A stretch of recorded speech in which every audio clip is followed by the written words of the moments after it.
Hey guys, welcome back to my channel. Today I'm going to do another character analysis from someone from The Wire, Roland Wee-Bey Bryce. I've already done a character analysis on Stringer Bell and Avon Barksdale. Avon, and there's a lot of chess references in The Wire, right? And within the Barksdale organization, you could say Avon, if Avon's the king, and Stringer is the queen on the chessboard, then Roland is Roland's a rook. He's a soldier. He's the muscle of the group, and he's kind of the number one guy. In terms of the muscle. It's between him and Stinkum. Although Stinkum gets shot by Omar in season one. So, Wee-Bey for a time is, the muscle, the undisputed muscle of the Barksdale organization. But diving into his character, so Wee-Bey, I mean, he's extremely smart street guy. He knows everything about the game. We often see him, one of the first scenes we see of him is him schooling D'Angelo, telling him, what he needs to be talking about, well, they're driving back, and D'Angelo's talking in the car, and Wee-Bey pulls over and talks to D'Angelo and tells him, don't talk about shit in the car. Don't talk about business in the car, right? So, he's a very smart guy. He schools D'Angelo on multiple occasions, amongst other people, in the show, but smart guy, very intimidating guy. He's got a reputation within the community. But beyond all of that, one of the more intriguing sides to him is that he is somewhat of a softie, in the sense of we see this, when he's walking D'Angelo into his house, and D'Angelo, I think at this point, thinks he might get hit or get whacked because there's a lot of turmoil going on in the Barksdale organization. People are getting whacked.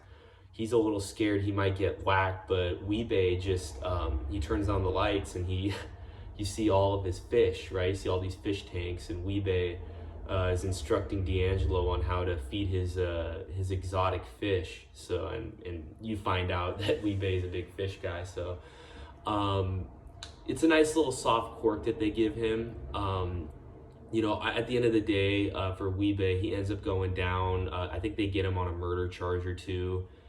And knowing that he's going away for life regardless, he eats like 7 or 8 charges for Barksdale, for the organization. And they repay him by, helping out his baby mama and his son Naaman, who, if we fast forward a few seasons, we see Wee-Bey. He's been in prison for a few years now. He's obviously going to be in for the rest of his life. And now we get to kind of see his dynamic with Delonda, who wants their son Naaman to kind of be a soldier just like, Wee-Bey was. And for Wee-Bey, I think, you see in his interactions, he just loves his son. He wants what's best for his son. There's nothing left for him. He's behind bars forever. He just wants to see his son do good in the world, whether that's, do well for himself, I should say, whether that's being in the game, whether it's not. He's just generally interested in his son, doing well for himself. Obviously, so Naaman, it's well known. He gets some breaks because of, his dad's reputation, but, he's not the intimidating guy that his father was. If anything, a lot of fans ask, like, how is Naaman so soft in comparison to his father? I think it's just where does he get those traits from? I think he gets it from Wee-Bey. I think that Naaman gets his softer nature from the soft side of Wee-Bey, that Wee-Bey was just forced to hide, right? He's forced to hide this side. He was forced to get hard real quick because he grew up in the streets. I mean, he grew up in a really rough area.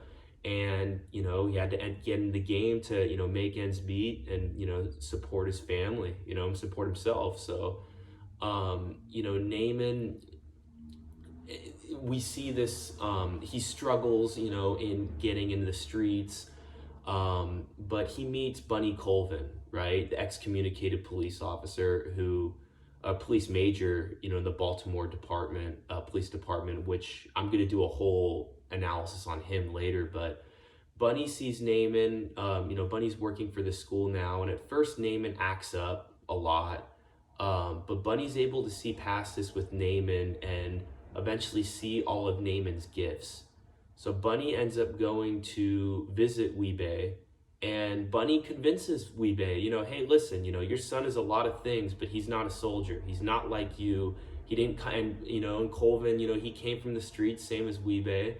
And he said he's not, he's not like us. He's not like us, but he's got a lot of good traits, and he's better, in the sense that he has a lot of gifts and he can do a lot of great things in this world that we never could do. But he needs a chance, and this is where Colvin offers to foster Naaman. And Wee-Bey, he's apprehensive about it at first. He doesn't know, but eventually, we see his true nature, where he really does care for what's best for his son, and he gives his son up to Colvin, and it's a very selfless act, and it's an act out of love, and it